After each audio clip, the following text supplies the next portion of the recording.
지난 1월 달에 제가 말씀을 전했지요. 그런데 감사하게도 지금까지도 많은 분들이 그때의 말씀을 기억해 주시고 또 특별히 말씀의 제목을 잊지 못하시더라고요. 제가 그때 삶은 계란이 아니고 삶은 전도다 이런 제목으로 말씀을 전했습니다. 참 그러면서 느끼는 게 뭐냐면 이 제목이라는 게 참 중요하구나. 제목을 어떻게 지으냐에 따라서 사람들이 이렇게 기억하고 못하거나 판가름 나는구나 이렇게 또 생각을 하게 되었습니다. 바라기는 그 제목만 기억하시는 게 아니라 그 의미와 깨달음도 잊지 않으시고 또 삶으로 연결될 수 있는 은혜가 있기를 간절히 소망합니다. 아멘. 그래서 오늘은 지난번에 나누었던 말씀과 조금 이어지는 동일선상에 있는 그런 말씀을 좀 전해 보려고 합니다. 그래서 오늘의 말씀의 제목은 축복은 행복으로부터 라는 제목으로 함께 은혜를 나누도록 하겠습니다. 잠시 지난 설교에 대한 요약을 좀 해드리겠습니다. 지난번에 사도행전의 말씀을 좀 봤는데요. 사도들은 많은 사람들 앞에서 전도를 했음에도 불구하고 그 자리에서 많은 열매들이 맺혔다라고 말씀을 드렸어요. 그래서 성경은 3,000명, 5,000명의 숫자들이 죽게 돌아오는 기적을 베풀었다. 그들이 전도만 하면 어떻게 이런 일이 가능할 수 있었을까? 보니까 그들이 말로만 전한 것이 아니라 그들의 행동으로, 그들의 삶으로 먼저 전했기 때문에 그들이 말로 전했을 때에 거기에 열매가 맺히고 기적이 일어났다라는 말씀을 함께 나누었습니다. 자, 그러면은 이 전도가 뭐냐? 전도에 대해서 잠깐 다시 한번 말씀을 드릴게요. 전도는 뭐냐면 복음을 전하는 거예요. 복음은 뭐냐? 복된 소리예요. 그래서 우리가 이 복된 소식을 전하는 것, 예수님, 복된 소식으로 오신 그 예수님을 전하는 것이 바로 전도다라고 말씀을 드렸어요. 그러니까 이 전도라는 것은 내가 먼저 복음을 경험해야 돼요. 내가 먼저 복음을 알고 있어야만 그것을 전할 수 있겠죠. 맞죠? 네, 그래서 바로 내가 알고 내가 경험한 그 복음을, 그 예수님을 전하는 것, 말로도 전하고 내 표정으로도 전하고 내 삶으로 전하는 것, 그게 전도다라고 말씀을 드렸어요. 그런데 이 전도를 하는 이유가 뭡니까? 전도를 하는 이유는 뭐냐면 그 사람이 잘 되기를 바라는 마음이에요.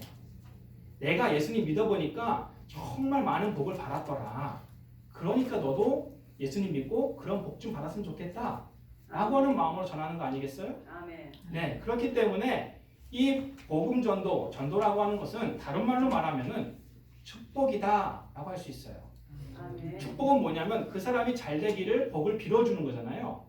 그러니까 복음 전도도 내가 정말 이 세상에 복의 근원 되시는 그 예수님을 전달함으로 말미암아 이 사람이 정말 그 복을 누렸으면 좋겠다는 마음으로 전하는 거니까 이 전도를 다른 말로 하면 축복이다 라고 할 수 있어요. 그 예수님이 이 세상의 가장 큰 복이고 그 어떤 복보다 귀중한 복이기 때문에 그 복을 전달하는 전도가 바로 축복이다 라고 말씀을 드릴 수 있습니다. 아멘. 자, 우리 옆 사람과 한번 축복하겠습니다. 축복합니다. 이렇게 한번 인사할까요? 축복합니다. 축복합니다. 네, 방금 여러분이 그렇게 축복할 때는 잘 되기를 바랍니다. 내가 경험했던 그 복을 당신도 누리길 원합니다. 라고 하는 마음을 담아서 축복하는 겁니다. 자, 그러면은 우리가 두 부류의 사람한테 이 축복을 할 수 있을 것 같아요. 첫 번째는 이미 믿고 있는 사람, 이미 예수님을 알고 경험한 사람한테 축복할 때는 지금도 예수님을 잘 알고 계시니까 그 예수님을 잘 믿고 내가 경험한 그 복을 당신도 누리길 원합니다 라고 하는 마음으로 축복을 하는 거고, 아직 예수님을 알지 못하는 사람, 교회에 다니지 아니하고 아직 예수님을 경험하지 못한 사람한테 축복을 할 때는 이 사람에게 내가 알고 있는 그 예수님을 전달하고 그 예수님을 통하여서 이 사람이 영육간에 잘 되기를 소망하는 마음으로 축복을 하는 거예요. 자, 그러면은 이 축복을 하기 전에 한 가지 전제 조건이 있어요. 여러분은 은행 잔고에 잔액이 얼마나 있습니까? 너무 많아서 기억도 안 나요? 만약에 제가 여러분한테 권사님, 집사님 저 돈 좀 빌려주십시오. 그럴 리는 없겠지만 돈 좀 빌려주십시오 하면 얼마까지 빌려줄 수 있겠어요? 10만 불. 감사합니다. 네, 참고로 교회에서는 절대 돈 거래하시면 안 돼요. 아멘. 누가 빌려달라고 해도 빌려주시면 안 되고 빌려줘서도 안 되고 빌려달라고 해서도 안 되는데 제가 이 얘기를 왜 하냐면 우리가 성도간은 돈 거래를 하면 안 되지만 만약에 여러분의 자녀가 정말 좀 급한 일이 있거나 좀 사정이 잘 안 풀려서 부모님에게 돈을 빌려달라고 한번 가정을 해봅시다. 여러분은 아마 내 잔고에 있는 모든 돈을 다 털어서라도 자녀에게 돈을 빌려줄 거예요. 내가 설령 돌려받지 못한다 할지언정 내 자식 새끼가 지금 힘들다는데 그 돈 안 줄 부모가 어디 있겠냐는 거죠. 돈이 없으면 대출을 받아서라도 빌려주고 싶은 게 부모의 마음이고 아비 어미의 마음일 것입니다. 그런데 만약에 자녀가 한 $10,000 정도 빌려달라고 하는데 내 잔고에 $100밖에 없어요. 그 마음이 얼마나 아플까요? 정말 빌려주고 싶지만 빌려줄 수 없는 그 마음이 얼마나 안타까울까요? 자, 축복도 마찬가지입니다. 우리가 누군가를 전도하고 축복하려고 하는데 내 축복의 잔고가 내 복의 잔고가 없다면은 그 사람을 축복할 수 있을까요? 없을까요? 없어요. 지금 내가 당장 먹고 살기 힘든데 지금 내가 행복하지 않은데 내가 어떻게 지금 다른 사람을 축복하겠습니까? 그러니까 축복하는 데 있어서 가장 중요한 전제 조건은 뭐냐면 나한테 지금 복이 있냐 없냐예요. 내 복이라고 하는 은행 창고에 내 복 창고에 지금 복이 가득 차 있느냐 없느냐가 아주 중요하다는 거예요. 그래서 우리가 다른 사람을 축복하기에 앞서서 가장 중요한 전제 조건은 뭐냐? 내가 행복하냐예요. 행복하냐. 그래서 이 축복과 행복은 아주 긴밀한 관계가 있어요. 내가 행복해야 다른 사람을 축복할 수 있기 때문입니다. 그래서 여러분에게 중요한 질문 한 가지를 드리겠습니다. 여러분 지금 행복하십니까? 아멘.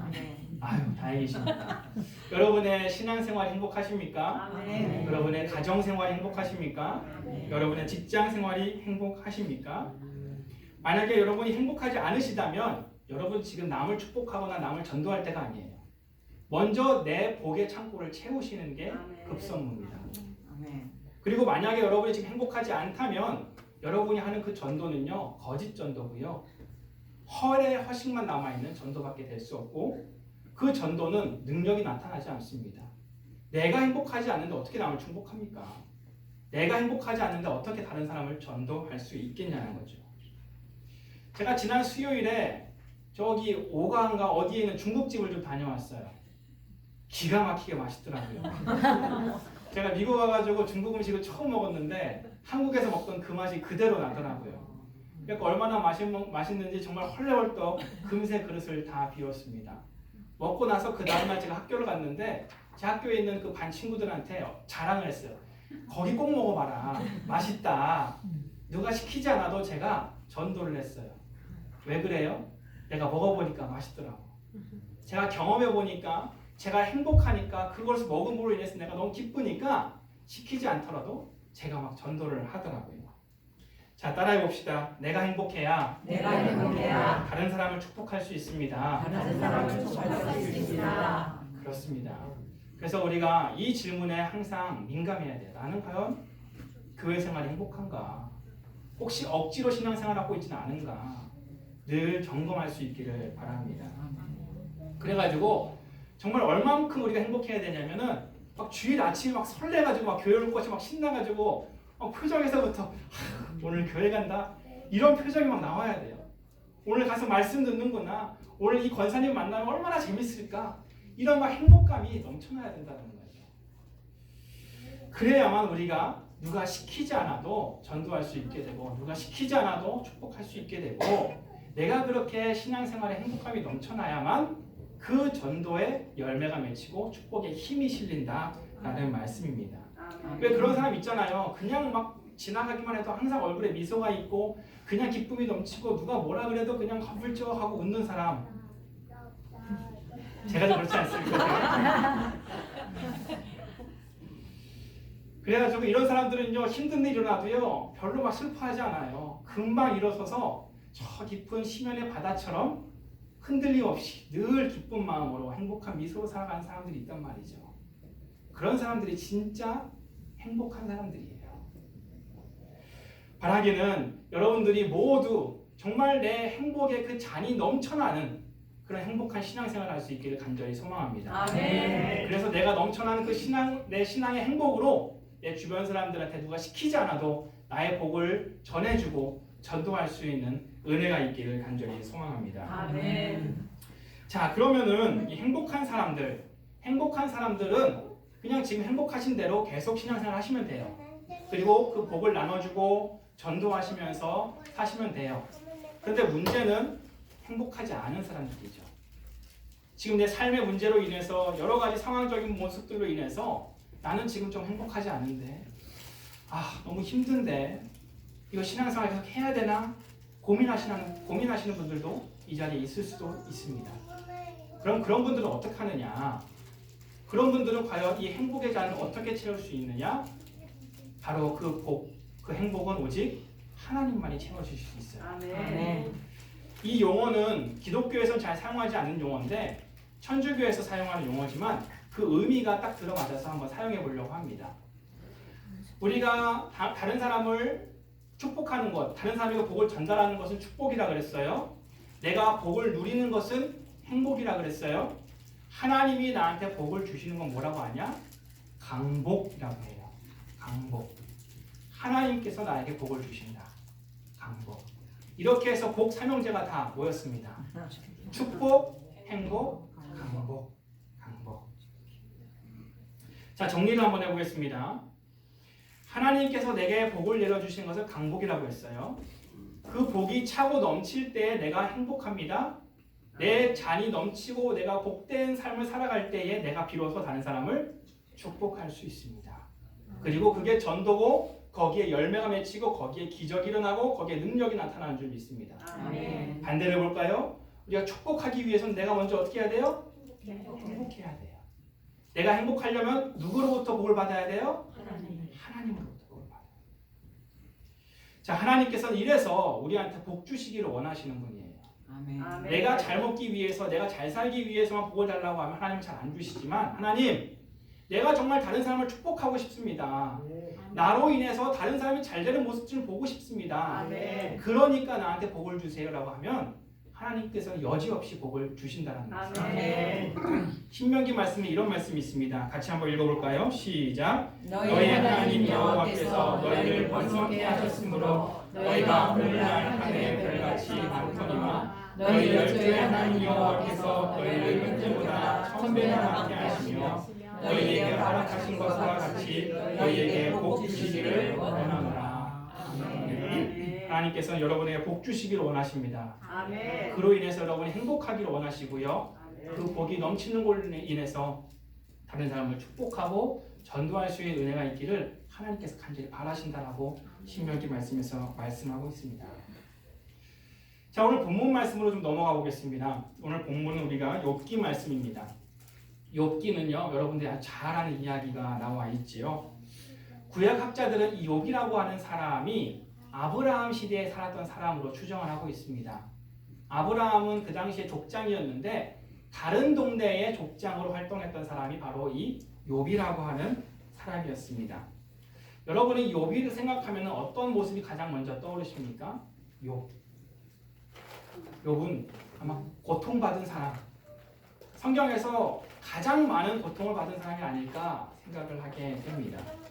만약 여러분에게 성경의 한 사람이 될 수 있다라고 한다면 여러분 어떤 사람이 되고 싶으세요? 성경 속에 내가 한 인물이 될 수 있다. 솔로몬이요? 에스더, 다윗. 예. 어떤 분들은 솔로몬이 되고 싶다 하더라고요. 왜 그러냐 그랬더니 그렇게 아내가 많았대요. 그래서 솔로몬이 되고 싶다고 그런 분도 본 적이 있습니다. 우리가 성경 속에 한 인물이 되고 싶다고 한다면 아마 100이면 100, 이 욥은 되고 싶지 않을 거예요. 그가 받았던 고통을 생각한다면요, 이 욥이 되고 싶은 사람은 아마 없을 겁니다. 정말 그는 모진 고난을 다 받았습니다. 먼저 그가 어떤 삶인지 좀 볼게요. 그는 우스 땅이라고 하는 사람 중에 우스 땅이라고 하는 그 땅에서 가장 부유한 사람이었어요. 욥기 1장 1절부터 3절 말씀 우리 같이 한번 읽어보겠습니다. 시작. 우스 땅에 욥이라 불리는 사람이 있었는데 그 사람은 온전하고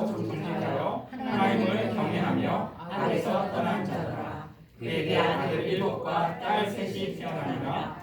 그의 수물은 양이 7,000마리요 낙타가 3,000마리요 소가 500결이요 암나귀가 500마리이며 종도 많이 있었으니 이 사람은 동방 사람 중에 가장 훌륭한 자라. 아멘. 이 성경에서는요 숫자 7하고 3을 완전한 수로 이야기를 합니다. 그런데 이 욥의 아들이 7명이었고 그리고 딸이 3이었대요. 이건 뭐냐면은 이 욥이 아주 활력이 넘쳤다 그런 얘기가 아니고 자녀로서 받을 수 있는 가장 큰 복을 받았다라는 의미예요. 아들이 7이고 딸이 3이니까 합이 10명. 아주 완벽한 자녀의 복을 받은 사람이 바로 이 욥이라고 하는 사람이었어요. 그리고 욥이 받았던 그 가축들의 복을 한번 보십시다. 다른 건 다 차지하더라도 소가 500마리래요. 제가 인터넷에 보니까 요즘 소 한 마리가 한 1,000만 원 정도 하더라고요. 한 8, 900만 원. 합치면은 50억이에요. 50억. 별로 안 놀라시네. 다들 50억은 있나 봐요. 50억이 있대요. 소만. 그런데 거기에 뭐라 그래요? 양도 있고요. 낙타도 있고요. 뭐 당나귀도 있고 뭐 엄청 많대요. 근데 가축이 이 정도면 이거를 관리하는 종은 얼마만큼 많겠습니까? 그러니까 욥은요. 정말 비교할 수 없을 정도로 그 당시에 가장 큰 부귀한 사람이었고 영화로운 사람이었어요. 돈만 많은 게 아니라 자녀의 복까지 있었어요. 말 그대로 완벽한 사람이었어요. 그런데 처음부터 가난하고 처음부터 힘들었던 사람들은요. 그게 힘든지 잘 몰라요.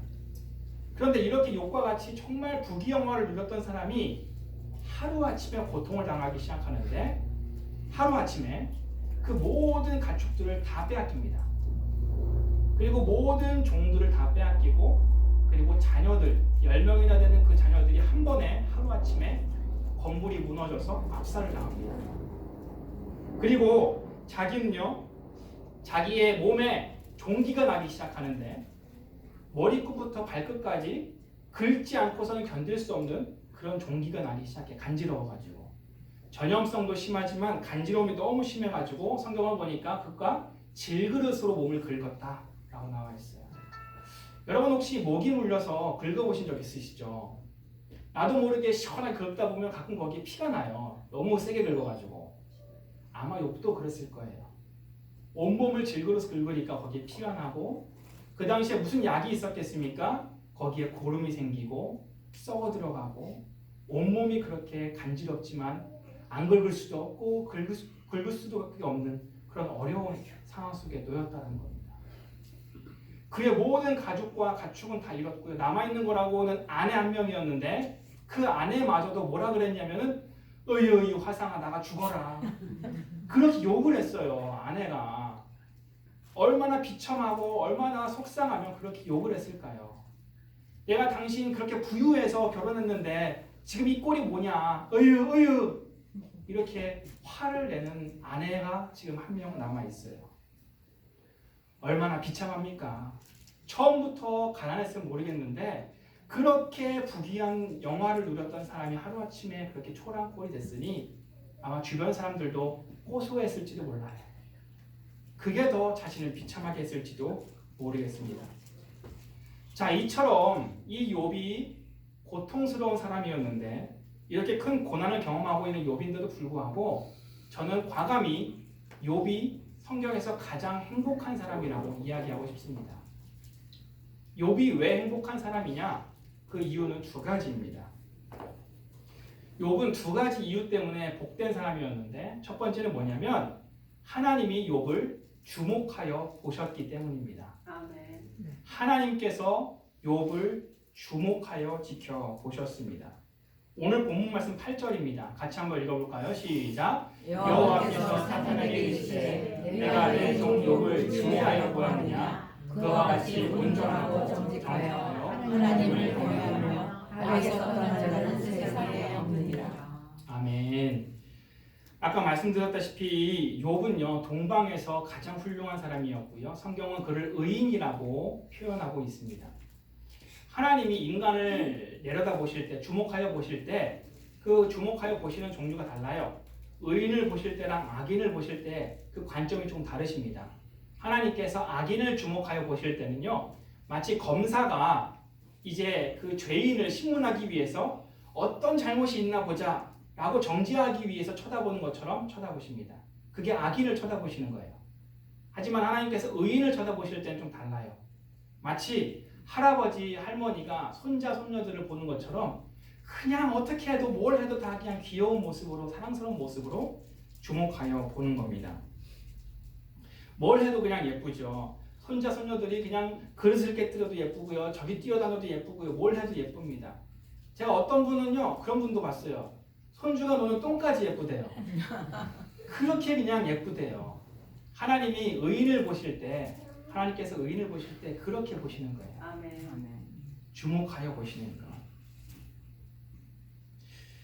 사랑스러워 본다는 건요, 그렇게 사랑스럽게 본다는 건요, 이 아이가 혹여나 다칠까봐, 다치더라도 내가 언제든 달려가서 도와줄 수 있다는 그런 것도 의미합니다. 여러분 그 아이들을 키워보신 기억이 있으실 겁니다. 아이가 특히 손자 손녀가 뭐 가지고 싶다고 하면 바로 사주죠. 혹여나 아이의 옷이 좀 헤어졌어요. 그러면요, 누가 사달라고 하지 않아도 그것을 주목하여 본 할아버지 할머니는 사줍니다. 그리고 아이가 마트에 갔는데 유독 한 장난감을 계속 뚫어지게 쳐다봐요. 그러면은 할머니 할아버지가 아, 제가 저거 갖고 싶구나 지켜보다가 생일날 그거 사주죠. 하나님께서 의인을 지켜본다는 말, 하나님께서 의인을 주목하여 보신다는 말은 바로 요것과 같아요. 아, 저 아이가 지금 필요한 게 뭐구나. 지금 저 아이가 내가 지켜줘야 될 때구나.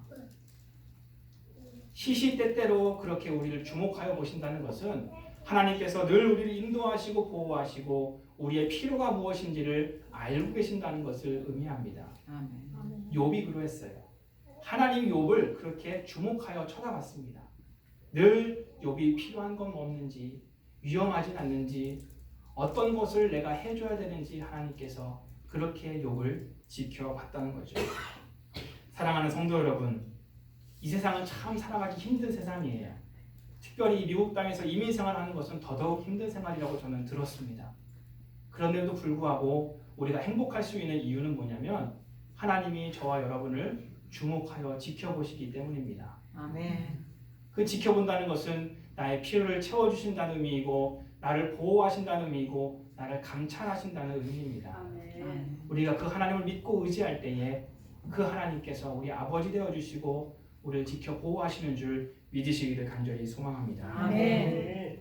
두 번째로 이 욥이 엄청난 고통과 질병을 경험했음에도 불구하고 행복한 사람이라고 할 수 있는 이유는 뭐냐면 하나님이 욥을 믿었기 때문입니다. 아멘. 이게 무슨 말인고 하니 성경에 많은 사람들이 나오는데요. 그 모든 이야기는 다 인간이 하나님을 신뢰하고 인간이 하나님을 믿는 이야기예요. 다윗도 그랬고 요셉도 그랬고 아브라함도 그랬고 솔로몬도 그랬고 다 나의 주인 되신 하나님을 내가 신뢰하고 믿는 이야기가 성경에 담겨 있어요. 그런데 유일하게 이 욥기만 하나님께서 욥을 신뢰하고 믿고 있는 이야기가 나와 있습니다.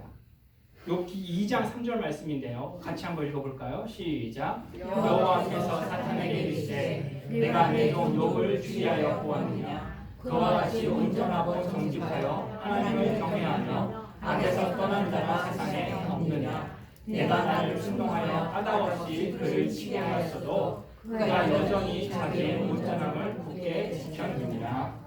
아멘. 여러분 축구를 좋아하십니까? 미국에서는 이 축구보다 미식 축구가 더 유명한 걸로 알고 있는데 저는 아직까지 축구를 조금 더 좋아합니다. 여러분 대한민국 축구 대표팀이 축구를 한다고 한번 생각을 해보십시오. 감독이 있습니다. 감독이 국가대표 선수를 선발할 때에 저처럼 좀 비실비실하고 잘 못 뛸 것 같은 사람을 뽑겠습니까? 아니면 누가 뭐라 그래도 정말 대한민국 국적을 가진 사람 중에서 가장 잘 뛰는 축구를 가장 잘하는 사람을 국가대표로 선발하겠습니까? 당연히요. 당연히 잘 뛰는 사람을 국가대표 선수로 뽑죠. 그래야만 경기에 나가서 이기니까 말이죠. 몸집이 좋든 발재간이 좋든 어찌됐건 가장 잘하는 선수를 국가대표 선수로 뽑기 마련입니다. 그 사람들을 뽑아가지고요 정말 최선을 다해서 훈련을 시킵니다. 훈련을 시킬 때 어떤 믿음을 가지고 훈련을 시키냐면요 이 사람이 반드시 승리할 거다. 이 국가대표팀이 곧 있을 시합에서 무조건 이길 거다라고 하는 희망과 믿음을 가지고 훈련을 시키고 선수들도 스스로 그렇게 마인드 컨트롤을 하고 그렇게 선수들을 내보낸다는 거죠. 믿음을 가지고 얘는 분명히 이길 거야. 이 팀은 분명히 승리할 거야 라고 하는 그런 믿음을 가지고 경기에 내보낸다는 겁니다. 지금요 욥이요 하나님의 대표 선수예요. 사탄과의 영적 전투가 있는데 하나님께서 수많은 사람들을 보시다가 그래 욥이면 분명히 이길 거야. 욥은 분명히 나가서 승리할 거야 라고 믿고 하나님이 선택하셨고 그리고 사탄과의 영적 전투에 내보내셨다는 말씀입니다. 여러분 하나님께서 지는 싸움 하신 거 본 적 있으세요? 없습니다. 하나님은 무조건 이기는 싸움만 하시는 분이에요. 아멘. 그런데 그 하나님께서 이길 것을 믿고 선택하신 사명을 주신 사람이 누구냐? 바로 욥이에요. 욥. 성경의 다른 모든 사람들의 이야기는 사람이 하나님을 신뢰하는 이야기지만 이 욥기만큼은 하나님이 욥을 신뢰하셨고 욥을 믿으셨고 그리고 그를 영적인 전투의 최전방에 내보내셨다는 말입니다. 하나님께서는 욥을 굳건히 신뢰하셨고요. 하나님께서는 욥을 믿으셨습니다. 다시 한번 욥기 2장 3절 말씀 읽어볼까요? 시작. 여호와께서 사탄에게 이르시되 내가 내 종 욥을 주의하여 보았느냐 그와 같이 온전하고 정직하여 하나님을 경외하며 악에서 떠난 자가 세상에 없느니라. 내가 나를 신동하여 까닭없이 그를 시게 하였어도 그가 여전히 자기의 온전함을 굳게 지켰느니라. 아멘. 이 욥기 2장 3절 말씀은 하나님하고 사탄이 대화하는 내용이에요. 하나님이 사탄한테 이야기합니다. 야 봤어? 내가 욥은 이긴다 그랬지? 욥은 틀림없이 해낼 거라 그랬지? 봐봐 그가 해냈잖아 라고 지금 이야기하시는 거예요. 사랑하는 등대가족 여러분, 하나님께서는 나를 주목하여 보실 뿐만 아니라 저와 여러분을 믿고 계세요. 아멘. 비록 이 이민 생활이 힘들고 어렵지만 그래 너라면 분명히 해낼 수 있어 믿고 계신다는 것을 깨닫는다면 힘이 나지 않겠습니까? 아멘. 그 사실을 내가 알고 있다면 행복하지 않겠습니까? 아멘. 여러분 운동회에서요 부모님은 그 수많은 애들이 있지만 부모님은 자기 아이가 어딘지 대번에 알아차립니다. 반대로요 아이는요 엄마 아빠가 어디서 나를 지켜보고 있는지 대번에 알아차립니다. 근데 엄마 아빠가 어딘지 모를 때는요 달리기를 해도 신이 나질 않아요. 근데 엄마 아빠가 딱 내가 있는 걸 엄마 아빠가 있는 걸 보는 순간 엄마가 나를 지켜보고 있구나. 아빠가 지금 나를 응원하고 있구나라는 깨닫다. 아빠가 나를 응원하고 있다는 걸 깨닫는 순간 힘이 나기 시작하죠. 달리기를 해도 5초는 더 빨라질 거예요. 그게 누군가 나를 믿고 있다는 힘이에요. 여러분 정말 믿을 수 있는 친구 하나만 있어도 힘이 나는데 부모님이 나를 믿고 있는 것만으로도 내가 힘이 나는데 하물며 하나님께서 나를 믿고 있는데 하나님이 여러분을 신뢰하고 이 세상 가운데 보내셨는데 여러분이 행복하지 않을 이유가 뭐가 있겠습니까? 하나님은 우리를 지켜보시는 분이시며 우리를 믿고 이 땅 가운데 사명을 부어주신 분이 바로 우리 하나님이십니다. 아멘. 혹여나 이 세상 가운데 살아가는 것이 너무 힘들어서 내가 지금 행복하지 않다고 느낄 때에 나를 주목하여 보시는 그 하나님을 경험할 수 있기를 바랍니다. 아멘. 그리고 나를 지키시고 보호하시는 것뿐만 아니라 나를 굳건하게 믿고 있으시는 그 하나님을 경험할 수 있기를 간절히 소망합니다. 아멘. 오늘 말씀을 정리합니다. 우리는 오늘 전도의 전제 조건에 대해서 좀 배워봤습니다. 우리는 전도의 그 전제 조건을 이야기하면서 축복하려면 전도하려면 먼저 내가 행복해야 된다. 내가 행복하기 위해서는 하나님께서 복을 주셔야 된다. 그런데 그 행복했던 욥 그가 어떻게 하나님한테 복을 받았는지 살펴보니까 그는 하나님이 자신을 주목하는 걸 알고 있었고 그리고 하나님께서 자기를 믿고 있다는 것을 깨닫고 있었다는 거예요. 바라기는 여러분들이 지금 너무나 삶이 힘들어서 누군가를 축복하기 힘들다고 한다면 먼저 하나님과의 관계에서 행복을 경험할 수 있기를 간절히 소망합니다. 아멘. 하나님은 여러분을 주목하여 보고 계십니다. 하나님은 여러분을 신뢰하고 믿고 계십니다. 그 사실을 잊지 마시고 날마다 행복하게 신나게 미소 지으면서 신앙생활 할 수 있는 저와 여러분이 되기를 간절히 소망합니다. 아멘. 함께 기도하겠습니다. 하나님 참으로 감사합니다. 삶의 여러 가지 문제들로 인해서 건강의 문제로 인해서 사람과의 관계의 문제로 인해서 물질적인 문제로 인해서 우리가 너무나 힘들고 다른 사람을 도저히 전도하고 축복할 수 없는 상황 속에 놓여 있습니다. 주님, 우리가 말로는 행복하다라고 말하지만 정말 내 마음 깊은 곳을 들여다볼 때에 내 마음 가운데 행복이 없었음을 발견하게 됩니다. 주님, 오늘 예배를 통하여 우리가 찬양할 때에 우리를 찾아오셔서 우리 마음 가운데 복을 더하여 주시고 하나님께서 욥에게 그렇게 하셨듯이 우리를 지켜보시고 힘주시며 나를 믿고 계신다는 사실을 오늘 예배를 통하여 깨닫게 하여 주옵소서. 주님, 그리하여서 하나님께서 우리에게 맡기셨던 그 전도의 사명을 세상 끝날까지 감당할 수 있는 우리 모든 등대 가족 여러분 되게 하여 주옵소서. 예수님의 이름으로 기도합니다.